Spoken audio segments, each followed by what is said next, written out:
Um, I think we'll see procurement becoming more data-driven, more performance-focused, or indeed more outcome-driven. I think the work that many of us have been able to do because of the new Procurement Act being launched, it was the biggest change in a generation, has meant that we've had to engage our internal stakeholders in a completely different way. We've had to kind of draw the line under what people knew, and we've had to re-educate and retrain hundreds, thousands across the sector in terms of stakeholders.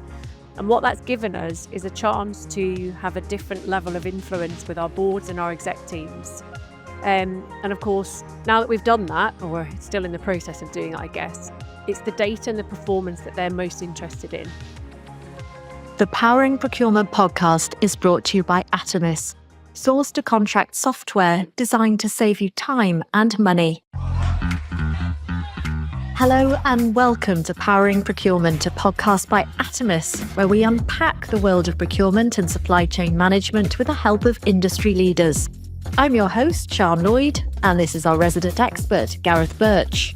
Hi, after 20 years in procurement, I may be billed as an expert, but believe me, I'm here to learn too. Each episode, together with our expert guests, we'll dive into specific challenges and opportunities facing the procurement industry today.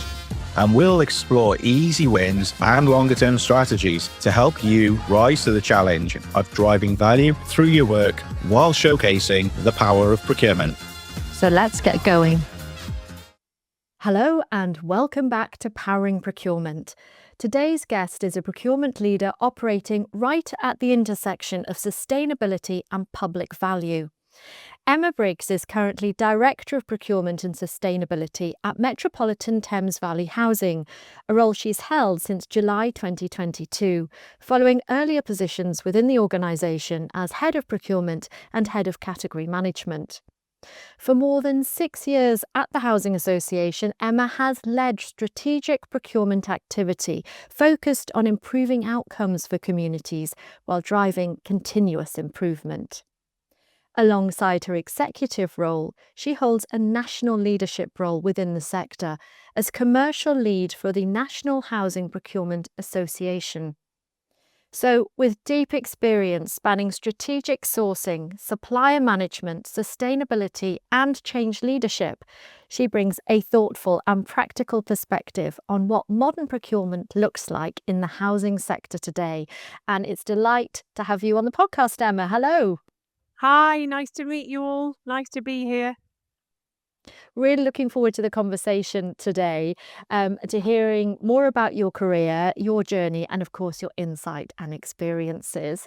But we always do like to start at the beginning and to learn a little bit more about our guests. So I'd love to ask you really about your journey into procurement. We hear some people fell into it. For some, it was a burning passion from the start. Can you tell us a little bit about where your journey began?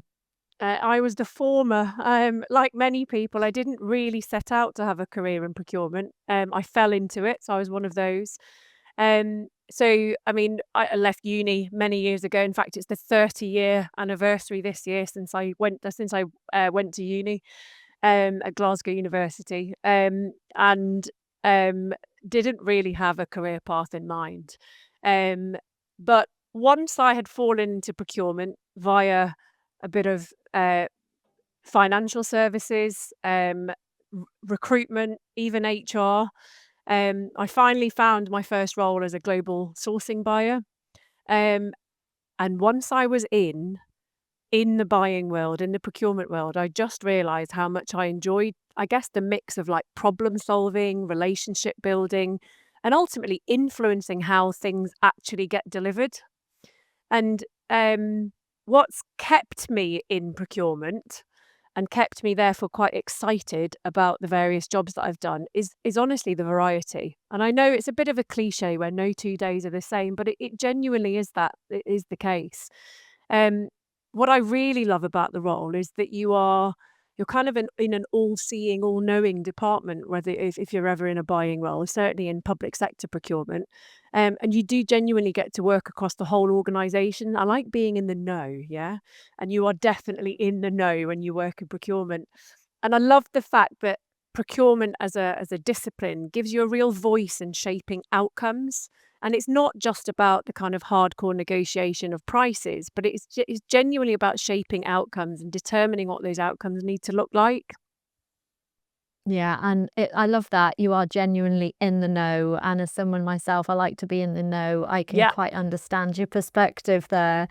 But you're in the housing sector, and I think you've described it in the past, certainly I read, as having the housing bug. So Yeah. it'd be great to hear a little bit about that and, what's keeping you in the housing sector, particularly within the role and within procurement. I mean, I had very little knowledge of what the housing sector was before I joined MTVH, where I work. Um, and very quickly, what I learned from the people around me who had been in the industry for a long time, some of them, um, there is a thing called the housing bug, right? Um, and I think once it hooks you, it's very hard for you to be unhooked, if I can say that. And I think it boils down to the fact that housing has such a clear social purpose. The work that we do impacts something that is so fundamentally important to anyone, and it's the homes we live in. And for me, it's like a hygiene factor. Being a human being, we all need a warm, safe, and dry place to call home. And it is ultimately that sense of purpose that certainly keeps me motivated, but I know it keeps my colleagues and my peers across the industry motivated. And it's a sector where the commercial decisions that obviously procurement are so often involved in, they genuinely affect people's lives and the quality of the lives that we're able to create for them and curate for them. And that it gives the work real meaning. And I guess once you've experienced that, it's really hard to imagine doing anything else. I can't imagine a day where I would potentially go back into a hardcore profit-making entity because the meaning genuinely has so much personal value and personal fulfillment. But that's really wonderful to hear, and you're actually seeing the results Yeah. on the end users, on effectively, your customers or the residents. So that's absolutely fantastic. To hear that personal connection is so powerful. Uh, Inevitably, there will be challenges, though, and we know that challenges within procurement industry and genuine. That's what keeps you on your toes, and that's what makes people great leaders in terms of how they can step up to the challenges, how they meet challenges, and how they make things work. It is a complex area that you're working in. I mean, how do you meet those challenges? What do you see as the key focus area, particularly as a procurement leader now in 2026? Yeah, you're absolutely right. There are so many challenges. Housing is a highly regulated sector. There are many, many new and existing regulations. Certainly for 2026, it's a big year. There's a very long list of new regs and laws that will apply to social landlords.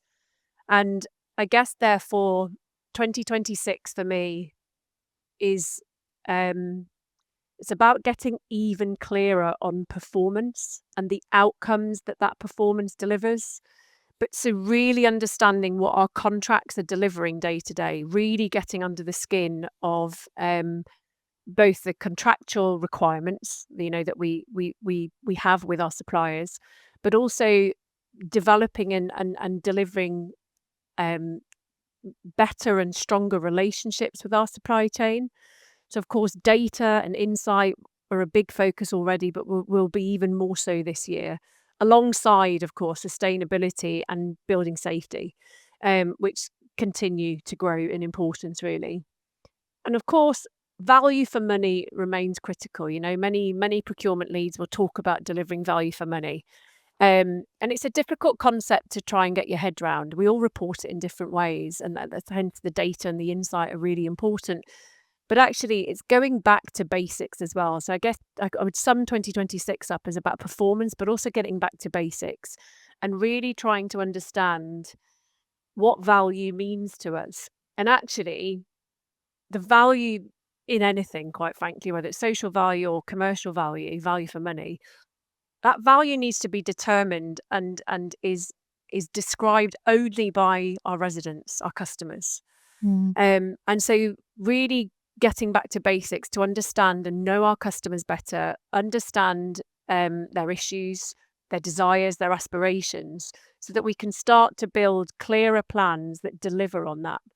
And so, yeah, to sum up, I mean, it's performance, it's back to basics, but it's also putting the customers at the heart of what we do. And I suppose that comes down an awful lot to relationships as well, doesn't it? And the importance of relationships.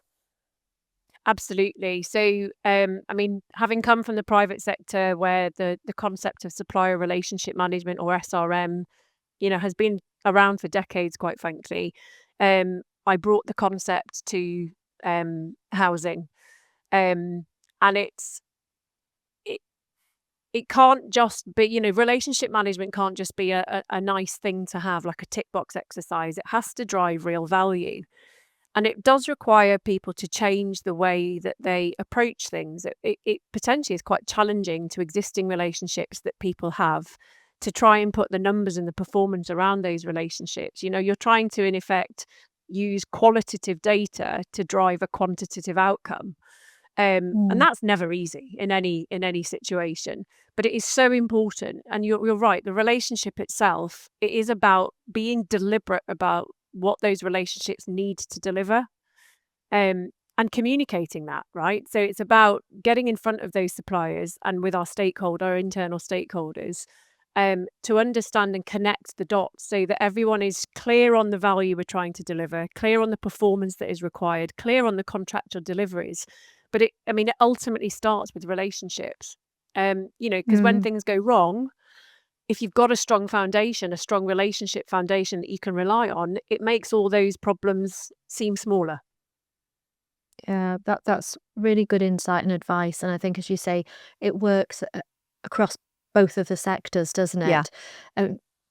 And to bring back to housing particularly, that is a complex area, challenges as we've spoken about, and it can sometimes be a balancing act, can't it, in terms of what you, in your role, as you've outlined already, really need to deliver. Would you say that there are differentiators, though, for housing procurement against other regulated sectors? Yeah, sure. I mean, I guess it kind of goes back to what I said earlier around the biggest difference is that everything we do has a human impact, and a real kind of core human impact around the fact that we are providing and maintaining people's homes. So so we're not just buying a service, yeah. We're buying a service in order to positively influence someone's living experience, someone's home. And I guess that's what kind of makes the sector unique, I guess, compared to other regulated or public sector departments. And I guess then you mix in the regulatory expectations, so the stringent safety requirements, the social value expectations, and of course the budget pressures. It is a lot to balance, like you say, and so it's no surprise that it's you've heard that before. And I guess the combination of the human impact and all the kind of regulatory expectations and stuff, the combination of those things makes housing and procurement specifically within housing uniquely challenging. But as I've hopefully made clear, it's also really rewarding. Yeah. So when you get it right, or indeed when you get it wrong, but you get the chance to fix things or improve things, it's incredibly rewarding. Yeah, no, that has definitely come across in bucket loads, Emma, of and so important, I think, as well. And something that you can't really say enough, is it? And I know that that's going to really resonate and land well with the listeners as well. Um, in terms of, you were talking about challenges and pressures. What about scrutiny? And there's scrutiny from regulators, isn't there? Scrutiny from boards, from tenants, from people who live in your homes. Where does procurement within your sector feel the biggest pressures and challenges, would you say, today? I think it's the fact that procurement are right in the middle of all of those competing demands, um, is probably where I'd describe the biggest pressure, really. Um, Procurement is expected to save money. We're expected to improve quality outcomes. We're expected to support sustainability initiatives. obviously provide assurance that we are compliant. We are expected to keep regulators and our boards confident, but we're expected to do that all at once. So we're right in the middle of the thick of it, really. We're in the thick of everything. So, and I guess the other thing to mention, which I haven't talked about much yet, is the suppliers we deal with. So we've got about 2,000 suppliers that we deal with on a regular basis. They are also under their own pressures, right? So following all the various big events in the last, 5 to 10 years around Brexit and COVID, so those things have fundamentally changed the supply chains that we buy from. They're under their own pressures around the cost of labour, cost of materials. They have their own budgetary pressures. Um, and that massively affects the market. And Mm. procurement have had to learn how to kind of deal with that and design and deliver procurement processes that help to alleviate those issues. So, I mean, really, procurement then has become the place where everything meets. And I see our role as one to bring structure and clarity to it. And that's like that. I guess that then links to the point that I made that no 2 days are the same. Every day is different. The variety is incredibly huge. But ultimately, you boil down the role that we have in terms of dealing with pressure. It's about structure and it's about clarity. Mm. And I think something that you touched on earlier about relationships as well is key there as well. And obviously you were talking about the importance of communication. And if we do explore a little bit more now about suppliers, obviously they play such a significant role in successful procurement. And you said that you had brought some of your previous experience into this role in terms of supplier relationship management. It would be really great to understand a little bit more about that and how that has evolved over your career. Yeah, I guess earlier in my career, probably in the private sector, I'd say more than anywhere else. The approach to supplier relationship management was how do I describe it? I guess quite a tick box exercise. There were certain activities and things you had to do in order to achieve. Um, Things like, making sure there were contracts, making sure those contracts had the right KPIs, having formal meetings and regular meetings with suppliers. And we were doing SRM, yeah, we were doing that supplier relationship management. But I guess now it's much more about having real conversations. Maybe it's an age thing too, where you get a little bit more authentic and real and, comfortable in your own skin so that you can start to have arguably some difficult conversations or real conversations. Because it's asking suppliers and trying to understand what their pressures are. So, Mm. and then sharing what ours are and having honest and upfront conversations about the pressures we're both under and how we might work better together to alleviate some of that. So I guess I'm clearer up front now about in terms of my approach to supplier relationship management. I try to set realistic expectations, ones that are actually achievable so you can feel that sense of success. And importantly, so that if you pull together bespoke development plans or improvement plans, you kind of know when to stop too, because good enough is good enough, right? Um, and ultimately, like you say, I try to build relationships that are meaningful and where people feel comfortable raising issues early, whether that's leading and managing my team or indeed the supplier relationships and, of course, stakeholder relationships too. Because I just think, doing all of that upfront in a really real and authentic way, it kind of just leads to better outcomes for everyone. And also, I suppose in some cases you are looking for that long-term relationship as well, Yeah. that ongoing relationship that you can develop that can be absolutely key, and particularly perhaps within your sector as well. Really great to hear about how your approach perhaps has evolved over your career. What about the approach from suppliers? Have you seen a difference in the way that they now engage or are prepared to engage perhaps?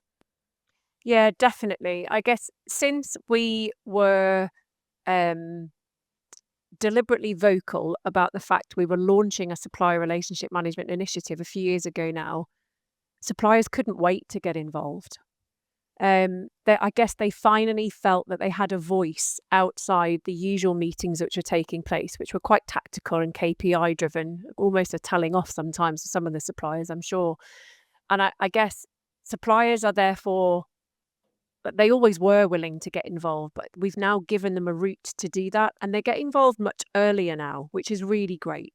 So they're not just responding reactively to a brief, they're actually helping us to shape it. We proactively do early market engagement. So before there's even a procurement, well, there might be one in the pipeline, but it hasn't come to fruition yet. They're helping us to shape what that specification looks like, and they're thoroughly enjoying having a voice in that process.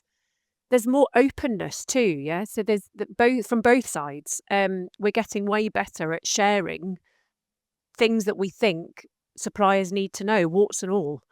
And they have a much better understanding of the pressures that housing associations are under, as do we have a better understanding of the pressures they're under. But also, it's not just about the pressures, it's about understanding their aspirations and their motivations for their businesses. Because when you understand their why and they understand our why, they often align. It's about making people's lives better ultimately, and all the variations and specific, nature of what a specific supplier might do that in terms of what that means to them.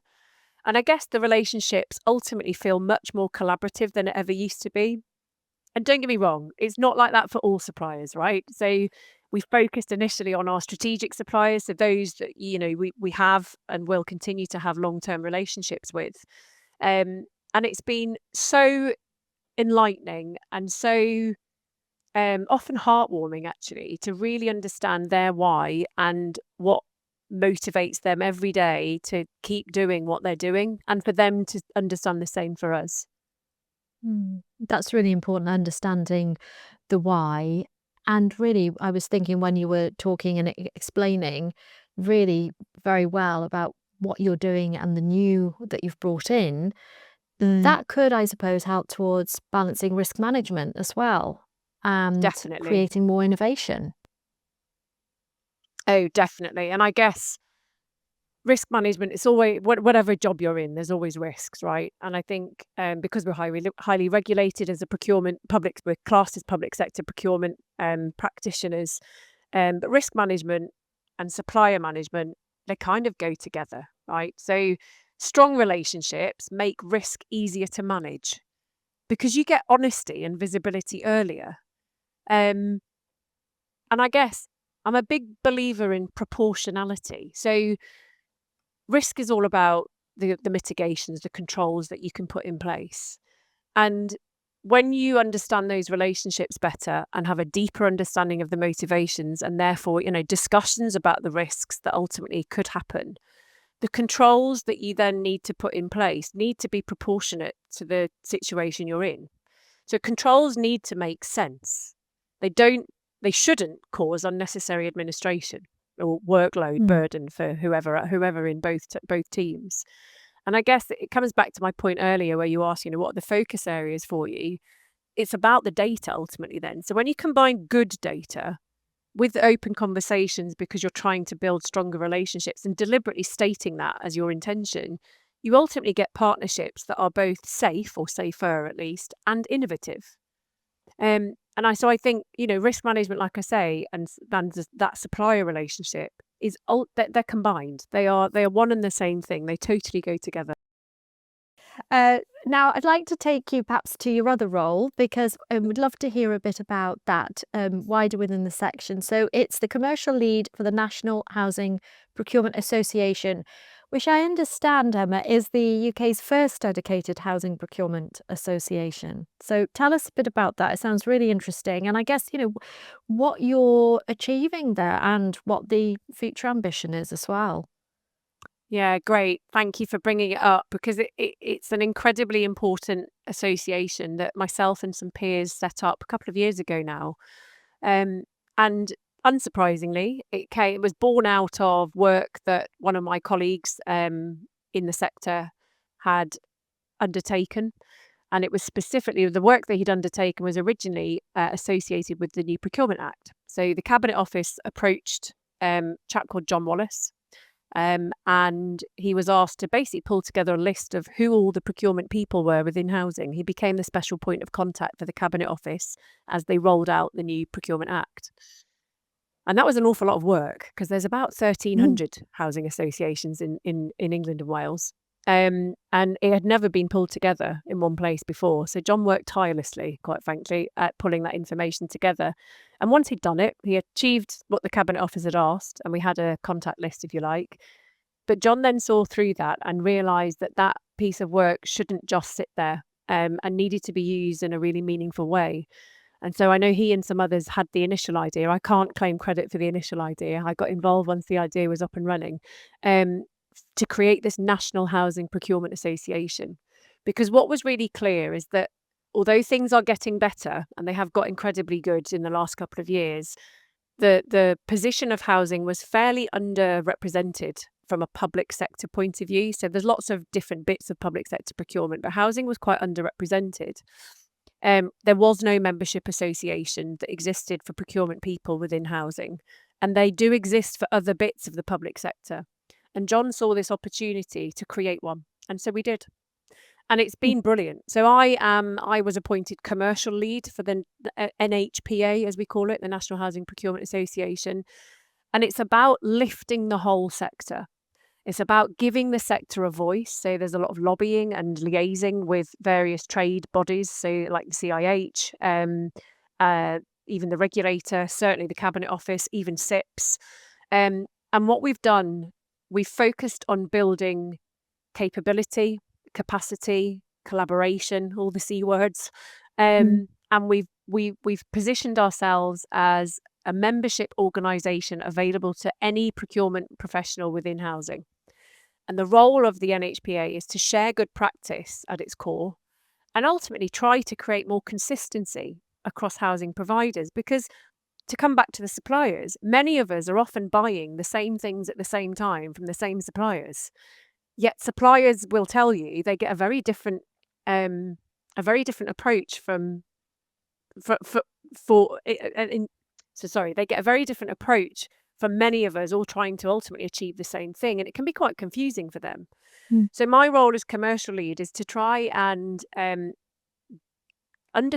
going back to understanding what suppliers are looking for, how they can add value, and create more consistency across the housing sector for those suppliers and for the members.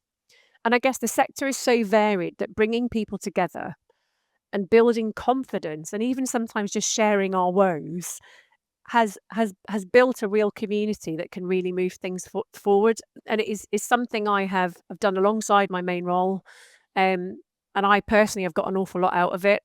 It's a great opportunity to meet my peers from all across the country, and it's nice when a problem's shared, it's halved, isn't it? And I truly believe in that. There's tons of examples of where that has happened. So yeah, it's early days, I guess, with the NHPA. We launched not quite a year ago, and there was an incredible take up on the membership. And we're obviously all of us are doing this alongside our main roles. So it's just about finding the time to dedicate to it, to ultimately deliver meaningful stuff to our members. So at the moment we're working on like the platforms that we're going to use to try and build, to avoid kind of relying on emails. We're working on the platforms that we're going to use to do that collaboration and share good practice. We're hoping also to offer mentorship opportunities, and of course engage with suppliers, which is my main role as commercial lead. Well, it's great to hear about that, and thanks for sharing it with us today. And hopefully that will be really useful to some of our listeners as well within that sector. So great to hear about the work that's happening now, but also the ambition as well going forward with that one. And in terms of perhaps just before our final question, which we ask all of our guests on the podcast, a closing thought perhaps for you in terms of, I guess, optimism for 2026 as we go ahead. We're already, into it now. It seems to be flying by. But in terms of housing procurement, how do you see the next 12 months? I think we'll see procurement becoming more data-driven, more performance-focused, or indeed more outcome-driven. I think the work that many of us have been able to do because of the new Procurement Act being launched, I mean, it was the biggest change in a generation, has meant that we've had to engage our internal stakeholders in a completely different way. We've had to kind of draw the line under what people knew, and we've had to re-educate and retrain hundreds, thousands across the sector in terms of stakeholders. And what that's given us is a chance to have a different level of influence with our boards and our exec teams. And of course, now that we've done that, or we're still in the process of doing it, I guess, it's the data and the performance that they're most interested in. You know, if things are going to change, if we want to try and do things differently, what's the benefit is the kind of questions we're being asked now. So we're in a really fortunate position because many of us worked really hard to get to that level of influence, if you like. But the hard work really starts now. You know, we thought that was hard a couple of years ago, but actually the hard work starts now because we have positioned ourselves as not just tactical, with a tactical approach to how we might run a tender or how we might want to source and select a contractor to deliver something or other, but instead we've told them we can be strategic enablers, and now they're saying, well, go on then, prove it. So, we've done the convincing. It's now all about the delivery. And I think it boils down to the fact that organisations, wherever you work, they ultimately want clear insight into how contracts are performing. You know, we spend billions on contracts, and we should know in way more detail about how they're performing and what value they're delivering, but also linking back to the customer, determining what value looks like for them and making sure that the value within a contract directly links to the value a customer is expecting. And of course, I haven't mentioned sustainability all that much as yet, but sustainability is such a core component of any business decisions that any industry is making. But then specifically for housing, building safety, so fire safety is going to stay high on the agenda, as I've said before. So I am incredibly optimistic. I think the challenges are pushing the profession forward in a really positive way, despite the fact they remain challenges. But I think the hard work myself and my team and many of my peers have been putting in the last couple of years, just because of the new Act and the changes that has brought, the challenges are real. But the influence we've had has meant, there is more of a people are pulling the information from us rather than what I feel like we've been pushing the information up. So, like I say, we've positioned ourselves as strategic enablers, and now it's just we need to deliver it. But I'm incredibly optimistic about it, despite the challenges. That's great to hear. And it really sounds, it's a really crucial, a key and important time, isn't it, from what you're saying, but with Absolutely. optimism and I suppose the other O word, opportunity as well, that all of that brings. We are coming towards the close of the podcast, and it's been great to hear about everything that you've been doing with the sector, but also what's coming through a lot is what yet more you want to do and what yet you want to achieve, and really having a very clear vision about that as well, Emma. We always ask our guests for a final thought around a little bit looking back, but also about where they are now and what's important to them within their career in procurement, because the whole point of this podcast is to shine a light on this sector and to highlight, what's going on, what's working well, while acknowledging the challenges, but also as information for people who might be thinking about a career in procurement themselves. So it'd be great to hear from you about from where you are now, your standpoint and lens, why you feel happy that you are in procurement as a career. I was trying to explain this to my 16-year-old stepdaughter actually the other night. She was asking me, "What do you actually do? Why do you love it so much?" So hopefully I've prepped for this question. But I think it comes back. I said earlier the variety. So no 2 days are the same, and I guess that was probably what initially piqued my interest in procurement. This more senior I've got, it's the variety, of course, but it's probably also the influence I can have. And getting to work across the whole organisation to identify, define, and ultimately solve problems, to build relationships, and shape how things are delivered. Yeah, and I think that keeps me happy on a daily basis. More than happy, incredibly fulfilled, in fact.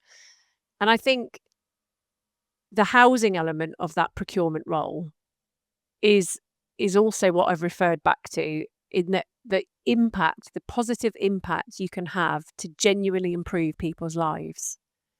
And like I said right at the beginning, I never planned to go into procurement. And I hope that some of what I've said has highlighted the fact that the procurement as a discipline is so full of opportunity and so full of purpose. And I'm really glad it's where I ended up. Which is a great final thought. Really wonderful to have your perspective and, well, your insight throughout the podcast, Emma. You've been a joy to have on. Thank you so much for being our guest for this episode. And if you've enjoyed this episode, don't forget to follow us, because we have many more episodes that you can listen to wherever you get your podcasts. And we will be back with another Powering Procurement very, very soon. Thanks, Emma. That wraps up this episode of Powering Procurement. We hope you enjoyed that as much as we did. Visit our website at atomis.co.uk or follow us on LinkedIn to continue the conversation. Remember to subscribe on YouTube and follow us on Spotify, Apple Podcasts, or wherever you choose to listen. Thanks for joining us, and see you next time on Powering Procurement.